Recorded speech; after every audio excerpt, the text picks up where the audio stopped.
una concentración que rechazaba el lawfare cometido contra él este sábado en Madrid.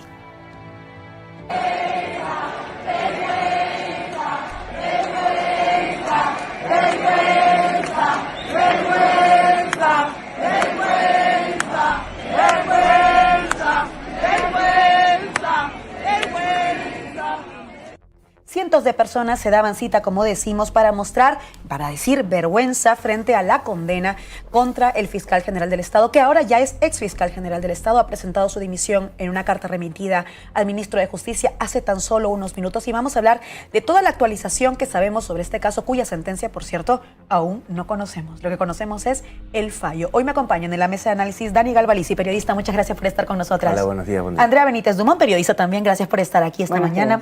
Baque Gómez, comunicadora política, bienvenida al tablero. Raúl Sánchez Cedillo, ensayista y analista político, gracias por estar aquí. Y vamos a empezar, como decía, con esta imagen. De pronto había cientos de personas. También es verdad que ha habido unos comentarios con respecto al tipo de personas que acudieron a esta manifestación. Decían algunos que habían sido una manifestación más o menos espontánea. Sabemos que no ha sido así. Hoy en el Despierta la compañera Cristina Buigas lo ha comentado. En realidad se ha movido por diferentes grupos de personas vinculadas al Partido Socialista, como se entiende, por cierto. Pero el tema aquí es el siguiente. Seguimos sin saber de momento la sentencia de esta condena. Lo que sabemos es la condena. Y sobre todo sabemos que ya ha dimitido y que se está buscando sustituto. ¿Qué ha ocurrido en este fin de semana que nos parezca relevante sobre el caso del fiscal general del Estado? Dani. Bueno, me parece la mani esta de este fin de semana me parece relevante. Tanto relevante la manifestación de, te diría, no sé, así a ojo, a grosso modo, como se dice, veré unas 1000, 2000 personas, con mucho frío. Pero lo que también me parece relevante es las opiniones de ciertos, en redes sociales, de ciertos formadores de opinión que la verdad, bueno, incluso algunos pseudoprogresistas diciendo no se rodea un tribunal, no sean ese tipo de manifestaciones, ¿no? Como una, no sé, como que los jueces está bien que opinen cuando van para un bando y no para el otro. El fiscal general, que obviamente habrá procesado este fin de semana qué hacer, y no sé si lo habrá coordinado un poco con el PSOE, ha publicado hoy la carta en donde dice su renuncia es un acto debido no solo al Ministerio Fiscal, sino a toda la ciudadanía española, y él dice, tengo el convencimiento de haber servido fielmente a la institución.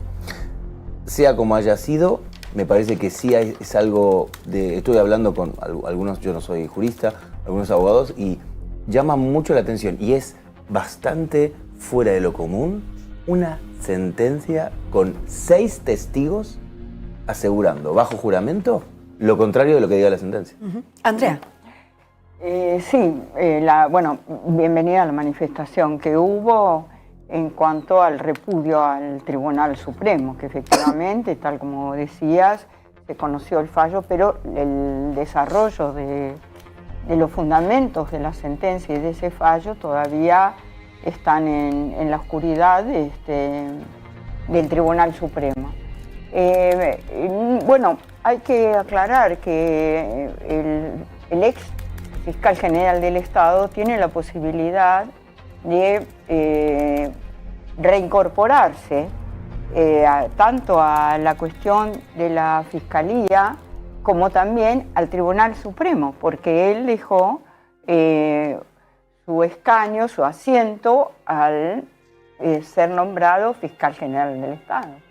Y que sería tan paradójico que estuviera en el tribunal con los jueces que le han condenado al disparate de inhabilitarlo cuando lo que han hecho es condenar al que saltó la liebre de las irregularidades del marido de Ayuso, que él mismo declaró que había falseado Hacienda 600.000 euros, entre otras cosas, y falsedad documental, pero el culpable termina siendo el fiscal.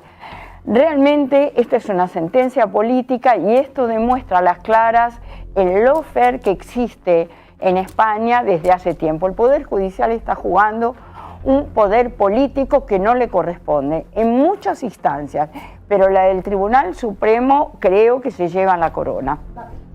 Sí, a mí lo que me llama la atención, porque muchas veces en otras manifestaciones ponemos el foco siempre en la edad, cuando hay gente joven, qué bien, qué bien. Aquí me llama mucho la atención que hay mucho pelo blanco, que puede ser gente que... joven, no, not found. Claro, puede ser que sea porque les pase como a mí, que con 18 años ya me empezaban a salir las canas, pero creo que es gente de edad, pues a lo mejor a partir de los 40, 50, y es que es importante escucharles porque son quienes vivieron la dictadura, o sea, son quienes saben lo que nos jugamos, quienes saben lo peligroso que es esto, quienes han visto cómo pues en esa transición muchos se acostaban franquistas y se levantaban demócratas. Entonces creo que ante el desconocimiento y el lavado de cara que hay algunas personas que quieren hacerle a los años del franquismo, tenemos que escuchar a quienes lo han vivido y a quienes ven lo peligroso que es que el Tribunal Supremo, por ejemplo, actúe de esta manera, y a quienes ven lo corrompido que está el Poder Judicial. Entonces yo pongo el foco en positivo, en que la gente que se estaba manifestando y que se estaba concentrando es gente que sabe lo peligroso que es esto que estamos viendo y que corre peligro,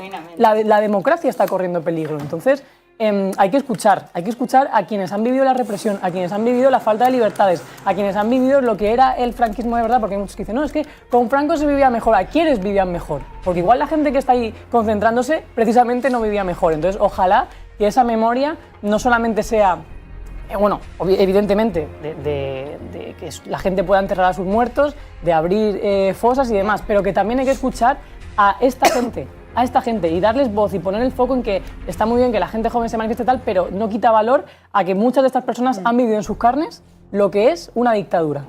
Eso me parece muy relevante porque en efecto veíamos esa medida de edad, pero también importante ver que hay una manifestación que está en contra de esta sentencia que conocemos. Por cierto, conocemos la condena, no la sentencia.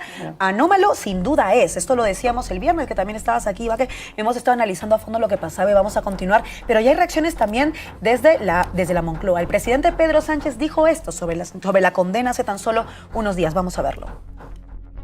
Nosotros respetamos las sentencias del Tribunal Supremo, como no puede ser de otra manera, las acatamos, pero en una sociedad democrática como la que vive España, desde luego podemos manifestar nuestra discrepancia sobre la orientación de esta sentencia. Y yo la manifiesto. Y la manifiesto porque creo en la inocencia del fiscal general del Estado. Y porque creo, además, que en los testimonios que han dado periodistas acreditados de una dilatada experiencia en información judicial. Hay quien dice, Zedillo, de que el presidente está siendo muy duro, muy contundente al decir algo así. Lo escuchaba esta mañana en tertulias como en la hora de la 1, porque dicen que hay que saber separar y ser muy prudente cuando se trata de instituciones como el Poder Judicial, que son instituciones que merecen su separación de poderes. ¿Tú dirías que está siendo muy contundente el presidente? No, absolutamente no, tratándose nada menos que del fiscal general del Estado y en una causa juzgada que solo es recurrible ante el Tribunal Constitucional. Y por lo tanto es extremadamente tibio, porque es obvio que lo que repite es, digamos, la esencia del Estado de Derecho, ¿no? Se acatan, pero no se tienen por qué compartir. El problema, yo creo que esa es la premisa, es que no hay Estado de Derecho, punto.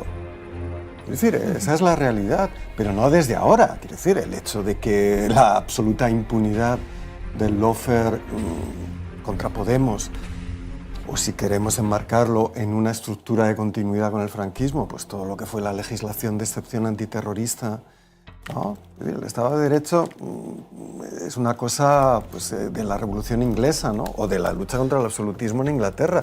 Tenía mucho que ver, ¿no?, con el habeas corpus, con que no te torturen, con tener derecho a abogado. Eso se ha estado vulnerando en este país mucho tiempo.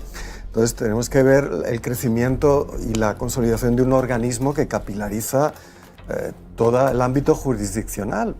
Nunca, salvo en la circunscripción vasca, con Herri Batasuna, etc., y en un estado en el que estaban matando a políticos, quiero decir, de extrema tensión, se había utilizado eso. Cuando se utiliza contra Podemos, y cuando se utiliza ahora contra activistas ecologistas, por la propia Fiscalía, vemos que hay una seria duda. El problema es que esto ya es un paso de umbral que certifica que no hay un Estado de Derecho.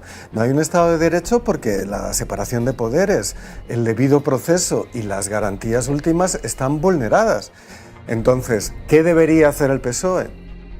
La salida de la reforma de la Ley Orgánica del Poder Judicial es algo elemental, algo importante, pero es un parche, porque lo que revela esto es una estructura de régimen. Quiero decir, no puede haber un Estado de Derecho cuando se respetan todas las garantías procesales, salvo algunos sujetos, salvo algunos temas. Todo el mundo está sujeto a la ley, salvo algunas personas. El origen de este caso es tremendo, quiero decir. Miguel Ángel Rodríguez lanza un bulo, activa el mecanismo ya, digamos, propuesto por Aznar, ¿no? Cada uno donde pueda. Y se pone en marcha todo un bloque reaccionario que está en el poder mediático, que no es un poder, digamos, constitucional, en el poder judicial.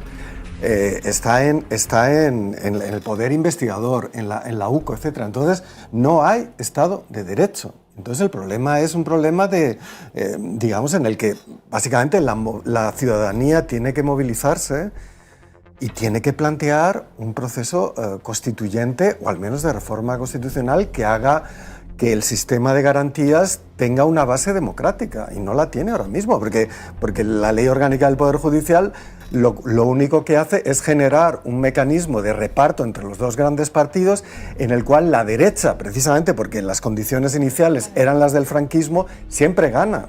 Precisamente en esa línea, dice sentencia Zedillo, no hay Estado de Derecho. Y es verdad que viendo lo que vemos, pero no ahora, sino viendo lo que llevamos viendo muchos años, me parece tan de sentido común poder decir algo así. Sin embargo, como decía, esto lo recuerdo mucho aquí con Dani Galvaliz, me acuerdo que cuando Pedro Sánchez, el presidente, se tomó los 5 días de abril, hablamos mucho del para qué se los tomó, ¿te acuerdas? ¿Para qué se los tomó si después no impulsó ninguna medida? ¿Para qué se los tomó si luego no hace nada? Entonces, ahora haciendo un poco lo mismo, no sé si a la familia tablerista le pasa algo igual.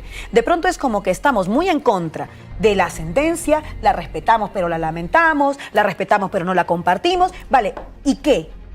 ¿Y qué? Fuera de lo declarativo, ¿qué? Porque si no, estamos condenados a respetar sin estar de acuerdo para siempre, ad infinitum. Y entonces aquí entra el debate. Y yo quiero plantear eso en el tablero porque creo que eso está faltando en algunos medios. Es el ahora qué, porque si nos quedamos en el lamento y en comentar las declaraciones, creo que nos metemos también en un círculo poco virtuoso, por decirlo menos. Y entonces ha estado el director de esta cadena en Radio Nacional esta mañana y comentaba algo que también comentamos como pregunta aquí en el tablero el viernes, que es: si Pedro Sánchez se atreviera ahora a utilizar esa mayoría de investidura, esos 176 votos en el Parlamento, para reformar la ley orgánica del Poder Judicial, ¿acaso no contaría con los síes? Vamos a preguntarnos. Esto decía Pablo Iglesias esta mañana. Hay 176 diputados dispuestos a votar por una nueva ley orgánica del Poder Judicial, que es lo que habría que hacer ahora. Si Sánchez da sus 122, creo que le quedan, después de lo de Ábalos, los diputados, de votar una reforma de la ley orgánica del Poder Judicial, claro que se pueden cambiar algunas cosas, pero hay que tener las agallas para hacerlo y para utilizar el poquito poder que tienes, que es el poder legislativo, que eso es lo único que le queda al conjunto del bloque que hizo posible la investidura de Sánchez, hacer lo que hay que hacer y al mismo tiempo no pretender meter debajo de la alfombra a tu Cerdán, a tu Koldo, a tu Ábalos, a dos secretarios de organización de tu partido diciendo que eso no tiene nada que ver contigo. Ahí lo que planteamos es una pregunta que voy a plantear aquí también. Es verdad que llevamos diciendo que no hay un bloque plurinacional progresista en esta legislatura. Esto es verdad, mayoritario. No lo hay. Pero sí había un bloque plurinacional democrático, podemos decir, que es el que invistió a Pedro Sánchez. ¿No estarían dispuestos a hacer este cambio? Digo yo, Dani. Además, después de decirte esto, puedo algo que me tiraste, lo de los 5 días de abril. Es que lo he recordado porque tú lo decías mucho, ¿te acuerdas? Sí, es que y creo que has hecho muy bien en recordarlo, porque hay una similitud. Se puede trazar un paralelismo. En aquel momento, bueno, hay muchas versiones de por qué lo hizo. Algunos creen que realmente estaba choqueado emocionalmente y otros dicen que en realidad fue un acto más de un gran jugador de baloncesto donde quiere manejar en los tiempos y donde quiso poner sobre la mesa de una forma estruendosa lo de la mujer, lo de la esposa, para que luego no le explotara en la campaña de las europeas. Recordemos que había unas europeas en un mes y medio en aquel momento. Y creo que y en ese momento, aquí mismo en las tertulias, en todos lados, con los políticos lo hablábamos, ¿y qué? ¿Y ahora qué? Bueno, como tú dices, Laura, ¿y ahora qué? Y yo creo que va a ser algo muy similar a lo de hace un año y medio con los famosos 5 días de abril. Va a ser casi nada. Algunas reformas quizás de maquillaje, como las que hubo, algunos intentos, chocándose además con el tema de las mayorías parlamentarias.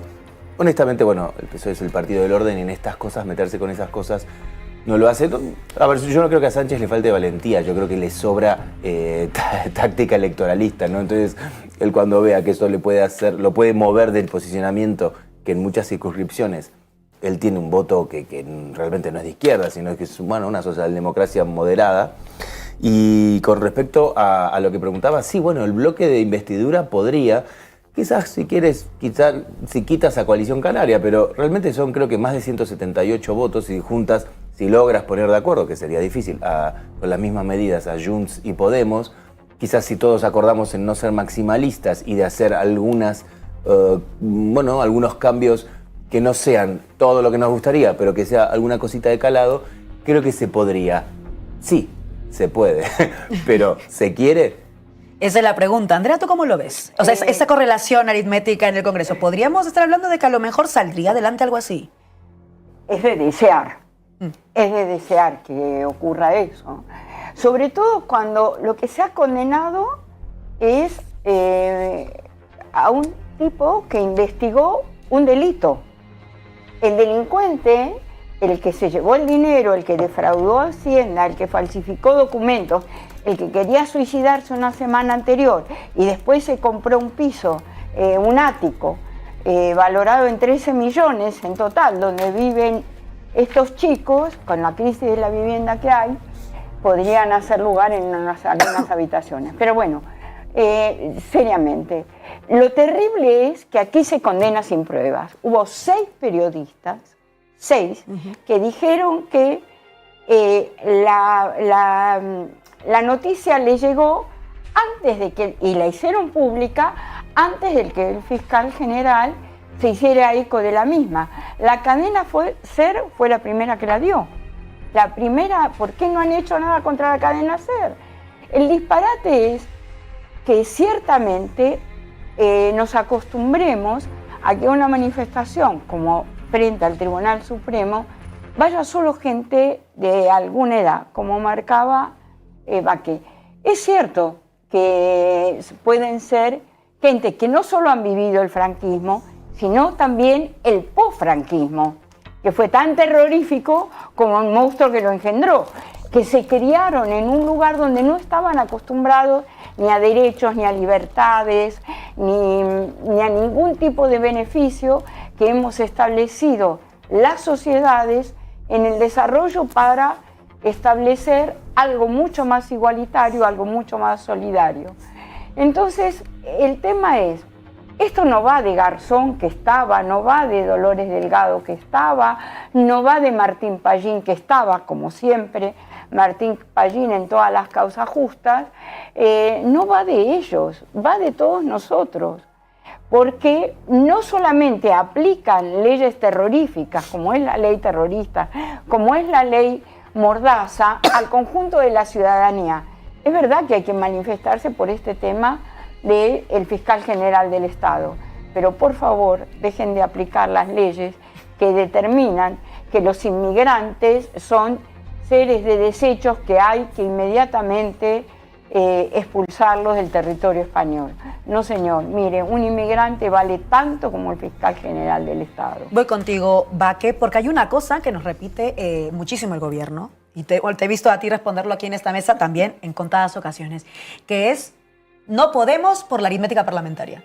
En este tema en concreto, sacando cuentas, como sacamos aquí con Galvaliz y como sacaba Pablo Iglesias, porque yo también lo hacía el mismo viernes, decía, en esto las cuentas sí que dan. Y si la única ley que me deja buena el gobierno es el cambio de la ley orgánica del Poder Judicial, lo mismo, ni tan mal, diría yo. ¿Baqué? Claro, sí, no, pero es que, o sea, a mí me cuesta pensar que Junts, por ejemplo, se opusiera cuando el Tribunal Supremo ha ido en contra de la amnistía todo el rato. Claro, o sea, que es que dice que no salen los números, muchas veces no han salido a priori y han conseguido que salieran. En este caso yo creo que es mucho más fácil. El PNV yo intuyo que también diría que sí. Claro.